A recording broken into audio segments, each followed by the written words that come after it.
Sa malapit na ospital ng San Miguel, isang bagong doktor ang nagdulot ng pag-asa sa mga pasyente. Ngunit sa likod ng kanyang mabait na ngiti, may mga kakaibang pangyayari na nagaganap. Magandang araw po sa inyong lahat. Ako si Dr. Reyes, ang bagong doktor dito sa ospital. Ako po ang inyong magiging tagapag-alaga upang tiyakin ang inyong kalusugan at kagalingan. Sa kabila ng kanyang magiliw na pagtanggap, may ilang tauhan sa ospital na may agam-agam sa kanya dahil sa misteryosong kilos at hindi pangkaraniwang karanasan. Parang may kakaiba sa bagong doktor natin, no? Hindi ko may paliwanag pero may kakaibang aura siya. Pagtatakang tanong ni Nurse Martinez. Oo nga, Nurse Martinez Nararamdaman ko rin yon.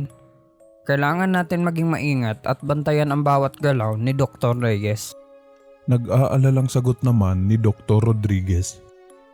Sa kabila ng mga agam-agam, patuloy pa rin sa kanilang mga gawain ang mga kawani ng ospital. Ngunit may kakaibang tensyon na bumabalot sa paligid. Sa unang linggo ni Dr. Reyes sa ospital, biglang nagkaroon ng mga insidente na nagdulot ng pangamba sa mga pasyente at kawani. Mayroong mga ulat na may mga gamot at kagamitan na biglang nawawala sa mga supply room natin. Kailangan nating masusing imbestigahan ito. Pagtatapat na tugon ng security guard na si Hernandez. At hindi lang yun. May mga pasyente rin na biglang nagkakaroon ng hindi inaasahang komplikasyon matapos ang operasyon. Mukhang may hindi tama sa mga nangyayari. Nag-aalalang sagot naman ni Nurse Gomez. Ang mga kakaibang pangyayari na ito ay nagdulot ng tensyon sa buong ospital. Patuloy ang mga kawani sa kanilang mga gawain, ngunit may malalim na agam-agam sa kanilang mga puso. Kahit na may mga kakaibang pangyayari, patuloy pa rin sa kanilang mga tungkulin ang mga kawani ng ospital. Ngunit sa bawat araw na lumilipas, lumalalim ang agam-agam nila kay Dr. Reyes. Marahil ay dapat nating subukan na makipag-usap kay Dr. Reyes. Baka mayroon siyang mga paliwanag sa mga kakaibang pangyayari dito sa ospital. Tugon ni Nurse Martinez. Tama ka, Nurse Martinez. Hindi natin dapat baliwalain ang mga agam-agam natin. Mahalaga ang kaligtasan ng ating mga pasyente at ang integridad ng ating institusyon. Pagsasang-ayon naman ni Dr. Rodriguez. Sa kabila ng kanilang pag-aalala, nagpasya ang mga kawani na harapin si Dr. Reyes upang alamin ang katotohanan sa likod ng mga kakaibang pangyayari sa ospital. Matapos ang kanilang pagpupulong, nagdesisyon ang mga kawani na harapin na si Dr. Reyes upang alamin ang totoong nangyayari sa kanilang komunidad. Sa kanilang paghaharap, sinimulan kaagad ni Nurse Martinez ang pagtatanong. Dr. Reyes, meron lang kaming ilang mga katanungan tungkol sa mga pangyayari sa ospital na nais naming linawin. Oh, ano ba ang inyong mga katanungan mga kawani? Tanong ni Dr. Reyes. May mga insidente po kasi na nangyayari sa ospital, tulad ng mga nawawalang gamot at kagamitan. Pati na rin ang mga hindi inaasahang komplikasyon sa mga operasyon. Mayroon po ba kayong kaugnayan dito? Direktang tanong ni Nurse Gomez. Naiintindihan ko naman ang inyong agam-agam. Ngunit nais kong linawin na wala akong kinalaman sa anumang kakaibang pangyayari dito sa ospital. Ako ay nandito upang maglingkod at mag-alaga sa mga pasyente. Pagpapaliwanag naman ni Dr. Reyes. Matapos ang kanilang pag-uusap, nagkaroon ng mas mahinahon na pag-uunawa ang mga kawani sa sitwasyon. Ngunit may mga tanong pa rin na bumabalot sa kanilang mga isipan. Sa kabila ng kanilang pag-uusap kay Dr. Reyes, patuloy pa rin ang mga kakaibang pangyayari sa ospital. Ang mga nawawalang gamot at kagamitan, pati na rin ang mga hindi inaasahang komplikasyon sa mga operasyon ay patuloy nang nagdudulot ng pangamba sa mga kawani. Tilang may hindi tama sa mga pangyayari dito sa ospital. Kailangan nating masusing imbestigahan ang lahat upang matukoy ang tunay na salarin. Tugon ni Chief Hernandez. Oo nga, Chief Hernandez. Marahil ay mayroon tayong hindi pa natutukoy na elemento sa likod ng mga insidenteng ito. Pagtatakang sagot naman ni Dr. Rodriguez kay Chief Hernandez. Sa kabila ng kanilang mga pagsisikap, patuloy pa rin ang misteryo sa likod ng mga kakaibang pangyayari sa ospital. Hanggang sa isang araw, mayroong magaganap na hindi inaasahang pagbabago na magbubukas ng kanilang mga mata sa katotohanan. Isang gabi, habang nagpapatrolya si Security Guard Hernandez sa mga pasilyo ng ospital, biglang napansin niya ang ilaw na tila nagmumula sa opisina ni Dr. Reyes kahit na madaling araw na. Bakit may ilaw pa sa opisina ni Dr. Reyes sa ganitong oras? Pagtatakang tanong sa sarili ng security guard na si Hernandez. Dahil sa kanyang pagkaintriga, nagdesisyon si Chief Hernandez na subukang tingnan ang loob ng opisina ni Dr. Reyes. Sa pagpasok niya sa opisina, nasaksihan niya ang isang nakakagulat na eksena. Si Dr. Reyes na may hawak na mga kakaibang bagay at tila nag-uusap sa isang malaking pentagram sa sahig. Ano ba to? Ano ang ginagawa ni Dr. Reyes? Nagtatakang tanong ni Chief Hernandez habang nagtatangka na magtago sa isang silid. Ngunit bago pa man siya makapag-isip ng kahit ano pa, biglang napansin siya ni Dr. Reyes. Anong ginagawa mo dito, Chief Hernandez? Kalmadong tanong ni Dr. Reyes. Hindi makapaniwala si Chief Hernandez sa kanyang nakita. Hindi niya alam kung ano ang dapat niyang gawin. Ngunit napilitan siyang humarap kay Dr. Reyes at ipaliwanag ang kanyang pagkabahala. Doktor, nakita ko po kayong nag-aayos ng mga bagay sa loob ng opisina niyo. Anong klaseng gawain po ba yan? Nag-aalalang tanong ni Chief Hernandez. Wala kang dapat ikabahala, Chief. Ako ay nagtatrabaho lamang para sa ikabubuti ng ospital at ng mga pasyente nito. Pagtatanggol na sagot naman ni Dr. Reyes. Subalit ang mga salita ni Dr. Reyes ay hindi masyadong nagpapaliwanag sa isipan ni Security Guard Hernandez. Paumanhin po, Doktor Ngunit hindi ko pa rin mapaliwanag ang nakita ko kanina. Mayroon bang mas malalim na paliwanag dito? Pag-aalinlangang tanong ni Chief Hernandez. Ako? Wala akong kinalaman sa anumang kakaibang gawain dito sa ospital. Kailangan mo bang ipaalala sa akin na dapat mong igalang ang aking privacy? Sarkastikong sagot ni Dr. Reyes. Sa pagtatapos ng kanilang pinag-usapan, hindi pa rin natapos ang pag-aalinlangan ni Chief Hernandez sa kanyang nadiskubre tungkol kay Dr. Reyes. Patuloy pa rin ang pagtatanong sa kanyang isipan kung ano ang tunay na nangyayari sa likod ng mga kurtina ng ospital. Napansin ni Nurse Lopez ang pagkakabalisa sa mukha ni Chief Hernandez habang ito ay naglalakad sa pasilyo ng hospital. Sa kanyang pagmamasid, napagtanto niya na tila mayroong hindi magandang nangyari. Chief, mayroon ba problema? Mukha kang nababahala. Nag-aalalang tanong ni Nurse Lopez. Sa totoo lang, oo, Nurse Lopez. Nakakita ako ng kakaibang eksena sa opisina ni Dr. Reyes kanina. Pag-aalalang sagot naman ni Chief Hernandez. Ano nangyari? May kinalaman ba si Dr. Reyes? Nagtatakang tanong naman ni Nurse Lopez. Sa pakikipag-usap ni Chief Hernandez kay Nurse Lopez, muling bumalik ang kanyang pag-aalala at katanungan tungkol sa kakaibang gawain ni Dr. Reyes. Napag-usapan ni Nurse Lopez ang pag-aalala ni Chief Hernandez tungkol kay Dr. Reyes sa kanilang pag-uwiang pag-uusap kasama si Dr. Santos, isang residenteng doktor sa ospital. Dr. Santos, mayroon ka bang alam tungkol kay Dr. Reyes? May kakaibang eksena raw sa opisina niya kanina. Alam mo, Nurse Lopez, hindi ko naman alam kung ano ang sinasabi ni Chief Hernandez. Pero may mga usap-usapan na si Dr. Reyes ay medyo kakaiba ang mga pamamaraan sa kanyang profesional na gawain. Sagot naman ni Dr. Santos.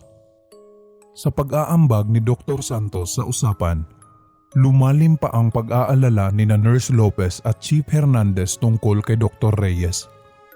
Mayroon nga bang totoo sa mga espekulasyon tungkol sa kanya?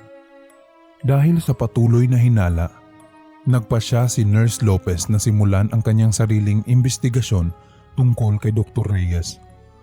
Sa kanyang pagtatanong-tanong sa mga kasamahan sa trabaho, natuklasan niya na may ilang pasyente ang nagre-reklamo tungkol sa hindi pangkaraniwang karanasan sa kanilang mga operasyon sa pinangasiwaan ni Dr. Reyes. Narinig niyo ba ang mga kwento tungkol kay Dr. Reyes? Maraming pasyente ang nagre-reklamo tungkol sa kanilang mga karanasan sa kanyang pangangalaga. Pagtatanghal ni Nurse Lopez. Baka naman hindi totoo ang mga haka-hakang yan, Nurse Lopez. Marahil ay may mga komplikasyon lamang sa mga operasyon na kanyang pinangasiwaan. Pagtatanggol naman ni Dr. Santos. Ang pag-aaral ni Nurse Lopez sa mga reklamo ng mga pasyente at ang pagtatanong-tanong sa kanyang mga kasamahan ay nagdulot ng mas malalim na pagdududa sa kanyang isipan. Sa bawat araw na lumilipas, lumalakas pa ang alinlangan ni Nurse Lopez tungkol kay Dr. Reyes. Maraming insidente ang kanyang naobserbahan na nagpapalakas ng kanyang hinala. Halimbawa, may mga oras na nakikita niya si Dr. Reyes na nag-iisa sa mga pasilyo ng ospital ng madaling araw. At may mga pagkakataon din na tila may mga kakaibang tawag na naririnig mula sa kanyang opisina. Dr. Santos, may napansin akong kakaibang kilos kay Dr. Reyes. Minsan ko siyang nakitang mag-isa sa pasilyo ng ospital ng ganitong oras. At may mga pagkakataon din na tila may kakaibang mga tawag mula sa kanyang opisina. Pag-aalala ni Nurse Lopez. Siguro ay mayroon lang siyang mga personal na gawain na kailangang asikasuhin. Hindi naman natin dapat agad-agad na husgahan si Dr. Reyes batay lamang sa ating mga pag-aalala. Pagtatanggol na sagot naman ni Dr. Santos. Ngunit sa kabila ng pangangatwiran ni Dr. Santos, hindi mapigil ni Nurse Lopez ang kanyang pakiramdam na alinlangan at pag-aalala.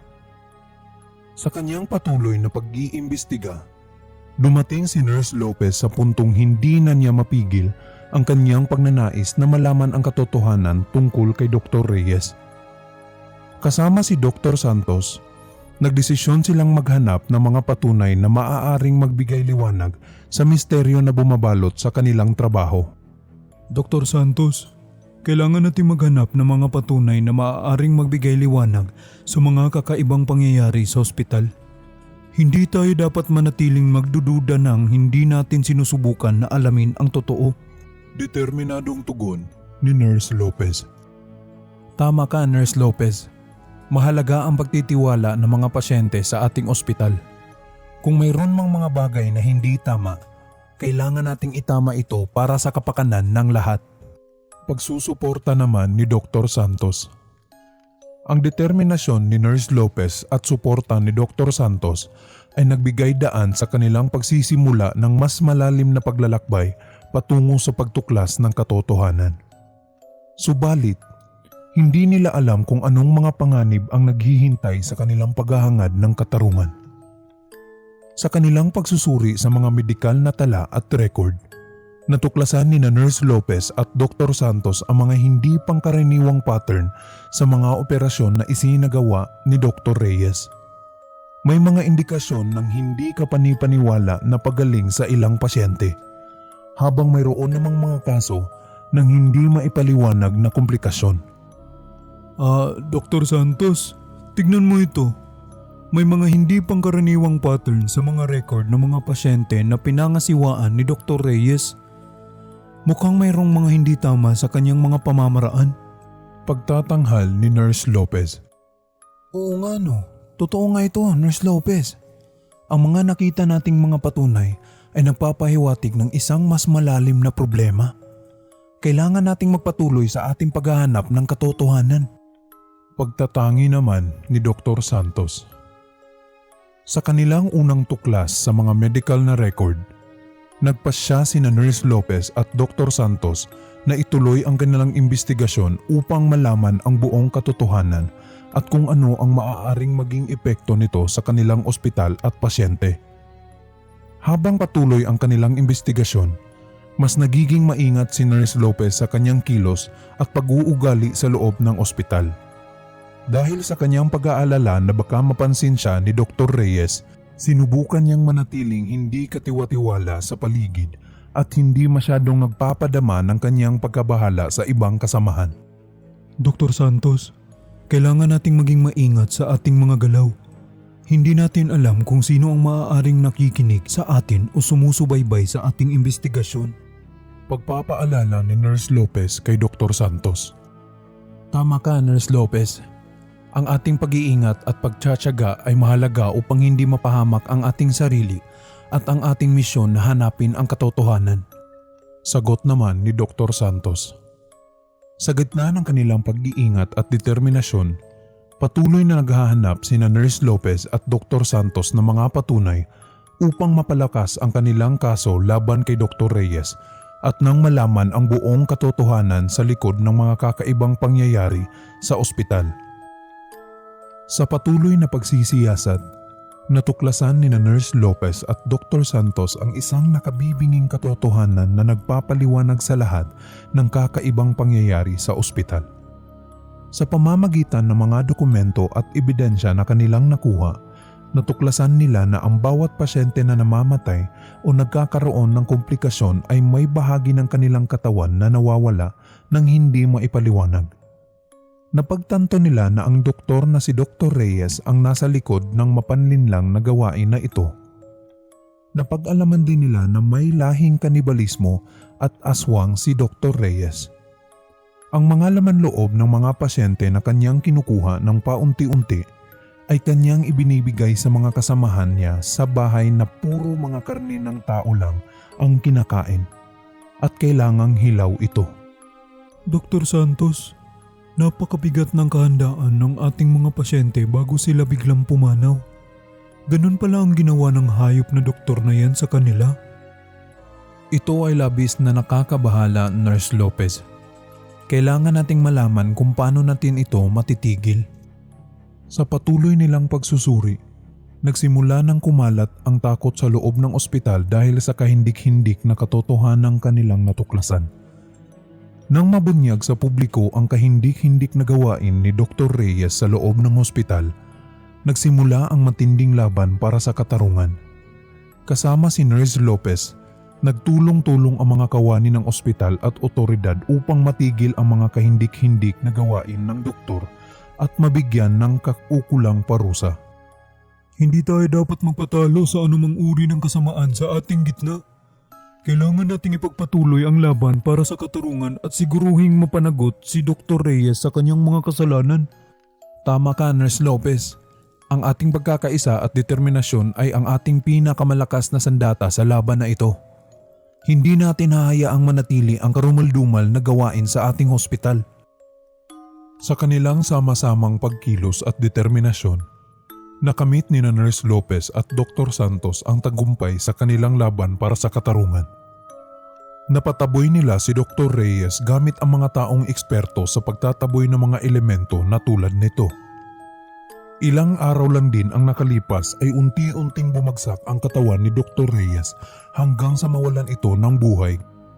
Sa wakas, nagbalik ang tiwala at kapayapaan sa kanilang ospital. At patuloy silang naglingkod sa kanilang mga pasyente ng may dangal at integridad. Matapos ang matinding laban para sa katarungan, unti-unti nang bumalik ang kapayapaan sa loob ng ospital.